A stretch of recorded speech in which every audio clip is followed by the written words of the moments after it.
অনেকে বলেন যে কেতু নাকি স্পিরিচুয়ালিস্টিক করে তোলে মানুষকে। এটা কিন্তু সঠিক নয় বা সম্পূর্ণ সত্য নয়। কেতু কি করে? দেখুন, প্রত্যেকটা গ্রহর কিন্তু একটা খারাপ দিক এবং একটা ভালো দিক থাকে। সবার সব কিছু খারাপ নয়, সব গ্রহের সব কিছু ভালোও নয়। তো কেতু স্পিরিচুয়ালিস্টিক সেই অর্থে আমাদেরকে করে তোলে না। এই গুরুদায়িত্ব রয়েছে বৃহস্পতির কাছে।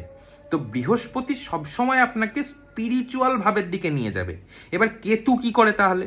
কেতুও তো আমাদের অনেকের ধারণা যে কেতুও তো আমাদেরকে স্পিরিচুয়ালিস্টিক করে তোলে। অ্যাকচুয়ালি কেতু ডিটাচমেন্ট দেয়, আলাদা করে রাখে। কোথা থেকে ডিটাচমেন্ট? নেশা থেকে মুক্তি দেয়। কেতু যদি কারোর ভালো থাকে, সে নেশা করবে না, কোনো একটা বন্ধনে তারা আবদ্ধ হবে না। এবার এটার মানে কি স্পিরিচুয়াল হওয়া? একদমই নয়। আচ্ছা, কেতু যদি কারোর ভালো থাকে, তাহলে সে কোনো ফাঁদে পা দেবে না, সে ডিটাচমেন্ট নিয়ে চলবে, অর্থাৎ ইনকাম করবে, অর্থ তার হবে, বড় গাড়ি বাড়িও যদি থাকে সব কিছু থাকবে, কিন্তু সে কানেক্ট করবে না তার সাথে নিজেকে।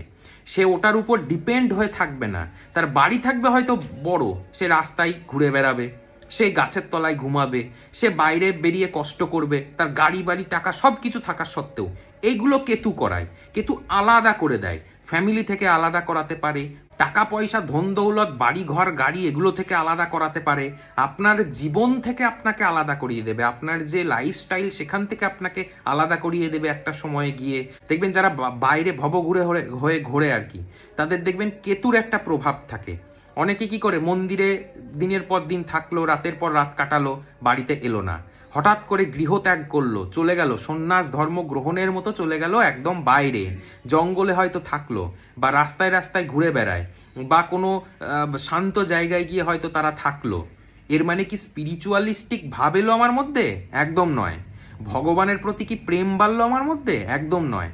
আমি সমাজ থেকে আমাকে আলাদা করে দিলাম, আমি একা থাকতে ভালোবাসছি, আমার মধ্যে কোনো মোহ নেই, আমার মধ্যে কোনো কামনা নেই। এই যে গুণ, এটা দিল কেতু। ভগবানের দিকে কিন্তু নিয়ে গেল না। ভগবানের দিকে সে তখনই যাবে যখন তার উপরে বৃহস্পতির দৃষ্টি থাকবে বা গুরুদেবের একটা দৃষ্টি থাকবে। তবে সে ওই বাইরে বেরিয়ে ভগবান ভজবে, তবে সে সমাজ ত্যাগ করে গিয়ে ভগবানের চরণে যাবে। যদি বৃহস্পতির এফেক্ট না থাকে, তাহলে কোনোদিনও বাড়িঘর ত্যাগ করে সে ভগবান ভজবে না, সে ভবঘুরে হয়ে ঘুরে বেড়াবে। ভিডিওটাকে শেয়ার করে দেবেন, আর এই ছোট ছোট জিনিসগুলোকে একটু বুঝতে হবে।